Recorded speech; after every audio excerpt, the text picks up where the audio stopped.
Your attention is being tugged in tiny bites all day, pings, tabs, grocery lists, and that one news alert, and it adds up to finished work getting shoved to the margins. If you want actual progress today, try 3 concrete moves that take less than 5 minutes to set up and buy you real, uninterrupted time. First, do a 2-minute focus setup. Close every tab except the one you need. Turn your phone to Do Not Disturb and put out of arm's reach, and silence non-essential apps. Example: writing a report? Close Slack, hide email, put your phone in another room so the temptation looks like a different continent. Second, use a single timer. Set 25 minutes and pick one tiny goal. Write 3 bullets, edit 1 section, clear a batch of messages. Treat it like a sprint. No switching, no multitasking. Your inbox will survive 25 minutes. You'll be surprised how much you can do. Third, park interruptions on paper. Keep a parking lot note and jot down any distracting thought. Call dentist, buy milk, so your brain knows it's remembered and can keep working. Do a 2-breath reset before you start, so you begin with a clear first step, not a foggy to-do list. These aren't magic tricks, they're habits that stack. Try one today and notice how much calmer your work feels. Stick around for quick demos and a 1-week experiment you can actually finish. Why focus is so hard today? Smartphones, messaging apps, and endless browser tabs constantly compete for the same limited mental space you have to work with. Notifications are engineered to interrupt. Little chimes and badges act like tiny tugboats, pulling you away from whatever big ship you were piloting. Think of attention as a bank account. Every alert is a withdrawal, and too many withdrawals leave you broke by late afternoon. Your brain wasn't built to juggle 100 small tasks at once. Working memory can only hold a few things in mind. So when you flip between an email, a spreadsheet, and a video call, you lose the thread each time. That loss isn't just annoying. It costs time and increases mistakes. Writing a clear paragraph, for example, can take much longer if you pause every few minutes to answer a message, because you have to reconstruct your argument from scratch when you come back. Modern tools also exploit predictable behavior.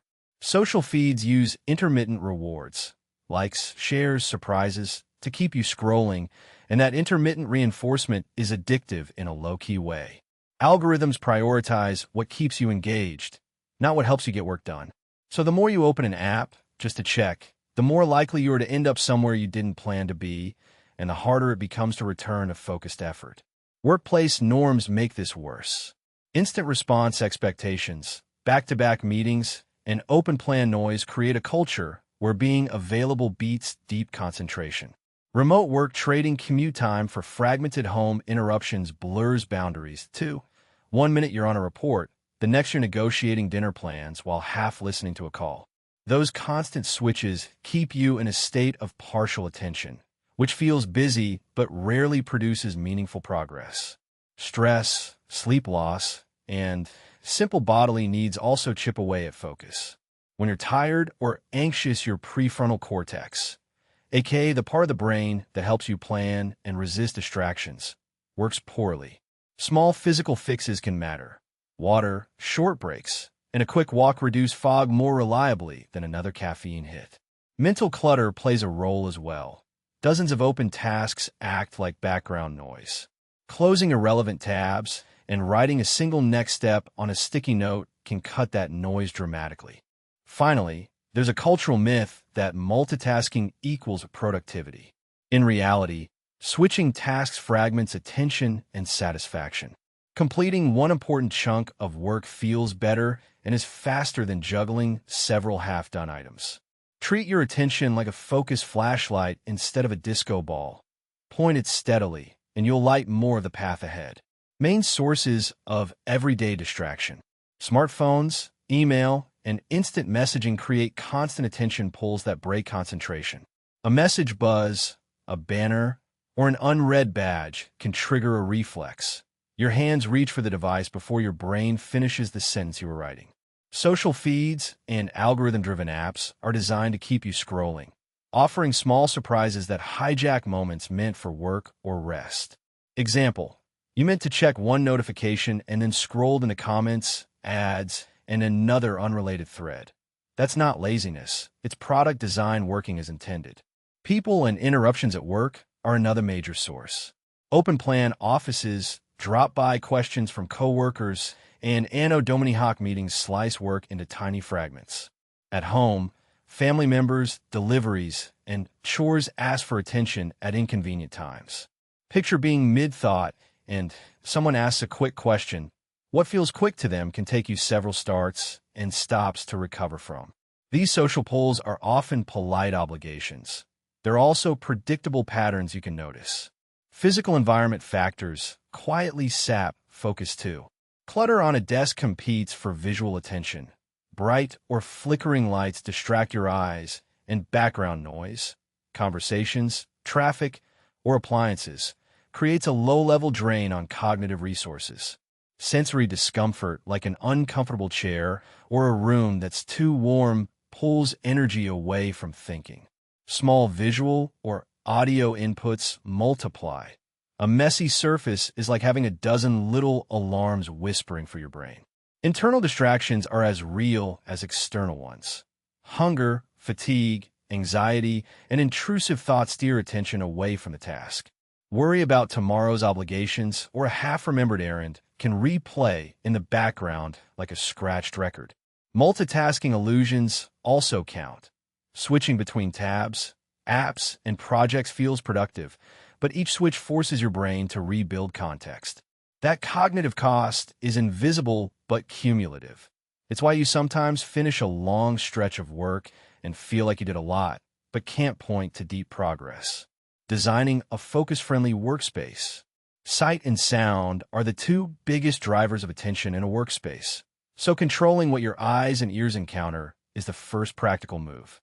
Create a single, dominant focal zone on your desk where tasks live. Monitor, notebook, and the one pen you actually use. If your window looks onto a busy street, angle your setup so the movement is to the side rather than straight ahead.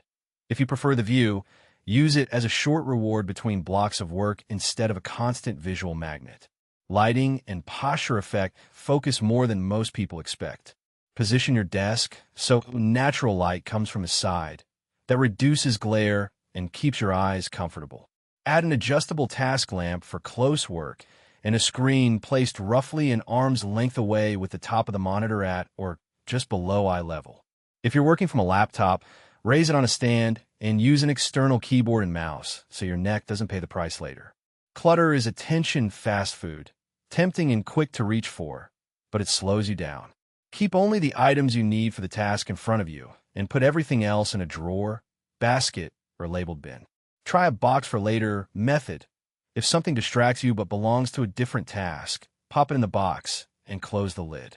Use simple cable clips, a surge-protected power strip under the desk, and one visible charging station to stop cord from turning into tiny, persistent distractions. Sound control matters, and it doesn't have to be dramatic.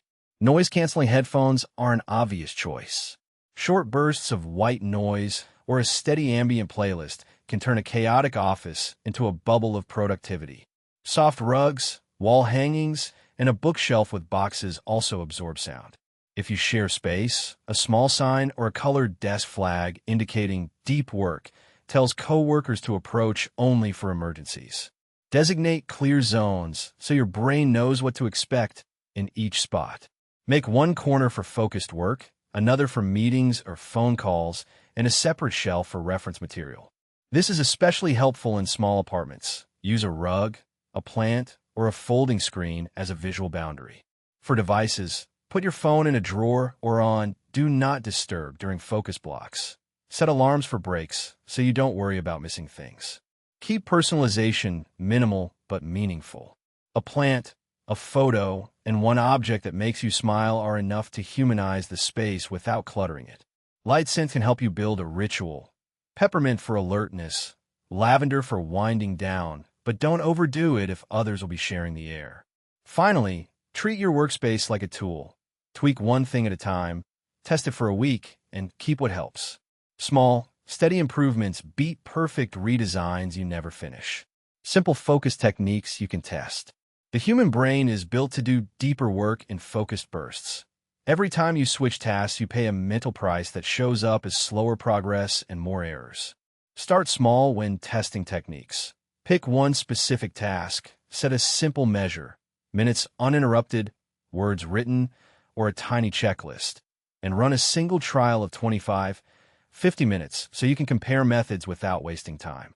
Use a basic timer, kitchen or phone, and treat the first week like a lab where the hypothesis is this will help me get one useful chunk of work done. Try the Pomodoro-style timer first. Set 25 minutes of focused work and follow it with a 5-minute break. Or test a 50/10 rhythm if you prefer longer stretches. Before the timer starts, write one very clear next action. Not work on report, but draft 3 bullet points for the report's introduction. When the buzzer rings, stand, stretch, drink water, and then decide whether to do another round. Example: if you need to write an email thread, time 1 Pomodoro solely for drafting the subject and first paragraph. You'll be surprised how much you can finish when the brain knows exactly what to do. Use a single tasking ritual and a quick brain dump to keep interruptions from stealing focus. Place a small notepad beside you and write down distracting thoughts as they arrive. One line, then return to work. If your phone is a usual hostage taker, put it in another room or on Do Not Disturb and place a sticky note on your screen that says your check-in window, like phones get attention at 11 a.m. and 4 p.m. For real-life handling of interruptions, try an if-then plan. If a colleague stops by, then first will say, first am in a focus session for 10 minutes. Can we talk at 3:10? Concrete, polite, and it works more often than you think. Batch similar tasks and tidy your work zone so switching costs fall. Answer email only during 2 scheduled windows instead of continuously. Deal with quick admin in a single 30, 45-minute block. Clear visual clutter. File physical papers in a tray. Hide open browser tabs. And wear neutral headphones if ambient noise distracts you. Example: set a 45-minute calendar block labeled Batch, Invoices plus Email, and actually treat it like a meeting. Close the door or move to a seat where you won't be interrupted. Add small physical resets to keep the brain fueled and focused. Stand up and walk for a minute between sessions. Breathe deeply for 30 seconds, or do a 2-minute stretch that engages your legs and shoulders. Test background sound. Try silence, low-volume instrumental music, or white noise apps across different sessions, and note which one helps you get longer stretches of work. Keep humor in hand. Pick music that's not catchy. A tune that makes you want to dance is not focus-friendly. Use micro-actions to beat inertia and finish more. Apply the 2-minute rule. If a task will take 2 minutes or less, do it right away. For starting resistance, commit to the just 1-page or 1-paragraph trick. Getting over the initial hump often produces momentum. For example, tell yourself, first I'll write 1 paragraph in 10 minutes, and you'll often find a second paragraph follows. Run brief experiments and record results so you can iterate. Try one technique per week. Note the number of uninterrupted minutes you managed, how many tasks you finished, and what drained your energy. If something fails, tweak it. Shorter focus intervals, moving your phone further away, or changing your music. Respect your actual schedule. Test for realistic blocks you already have instead of pretending you'll suddenly gain 8 free hours. Small, repeatable wins add up when you keep a calm, curious attitude. Building a realistic focus routine. Brains are wired to alternate between intense focus and recovery. Trying to force nonstop attention usually backfires. That simple fact means a realistic focus routine matches your energy rhythms instead of fighting them. You can plan around when you feel alert and protect those windows with concrete actions, rather than hoping motivation will magically appear. Pick one specific outcome for each session instead of a vague task. For example, write an outline of 3 sections, draft 400 words, or clear your inbox of flagged items. Use a timer to make the commitment concrete. The Pomodoro method, 25 minutes of work, 5 minutes break, is a useful starting point, but feel free to experiment with longer or shorter bursts based on what actually works for you. Put those blocks on your calendar with the title Focus, Do Not Disturb, so they become appointments you treat like meetings not optional windows. Create a compact start ritual that signals to your brain it's time to concentrate. That could be making a cup of tea, closing unrelated browser tabs, moving your phone to another room, and setting a timer. Small, repeatable actions matter. Before a block, clear the desk of everything except the tools you need. Write one sentence about your goal, then hit start. This is like tying your shoes before a run. It's quick, practical, and oddly calming.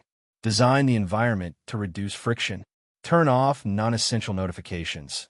Use a simple website blocker when you need it, and put headphones on even if you don't play music. The act itself creates a barrier against interruptions. If colleagues or family interrupt, post a visible signal, a tiny sign, a closed door, or a calendar share, so people learn your protected times. Keep the workspace tidy. A cluttered desk is like an open browser with 23 tabs, distracting. Build breaks into your routine and use them well. Short physical movement beats doom scrolling. Stand, stretch, get water, or walk to the mailbox. Use longer breaks to shift tasks. Check email, or take calls only in dedicated slots instead of sprinkling them between focus sessions. If you notice your energy dipping, switch to a different type of work rather than pushing harder. The goal is steady production, not heroic endurance. Start tiny and scale up deliberately. Try one focus block per day for a week, then add another when that feels sustainable. Track what worked in a single line at the end of the session. Goal met, or half done. Next time, focus on 10th. Hold yourself accountable by sharing one daily outcome with a peer or a buddy. Even a quick message keeps momentum. Real routines bend to life, so adjust rather than quit when plans collide with meetings, kids, or emergencies. Accept that perfection isn't the point. Expect interruptions. Reward small wins. Finish a block, then do something you enjoy for 5 minutes. Over weeks, these small, specific actions build a dependable attention system that fits into a busy adult life. Think of it as training attention like a muscle. Consistent, sensible sessions beat sporadic all-nighters every time. Quick recap. Decide the one thing you want to finish, block a short chunk of time for it. Remove obvious distractions. Phone in another room. Tabs closed. Single task with a timer. Try 25 minutes. Use a 5-10-minute active break and review what worked at the end. Small, repeatable habits beat big. Perfect plans. Think of focus like training a dog. Consistent walks, small treats, and patience, not yelling. First, know you're juggling work, family, and a million pings. So pick one of these steps and use it today. For example, write a one-sentence goal, set a 25-minute timer, put your phone out of reach, and do one focus burst. If that feels impossible, try 10 minutes instead. Progress is progress.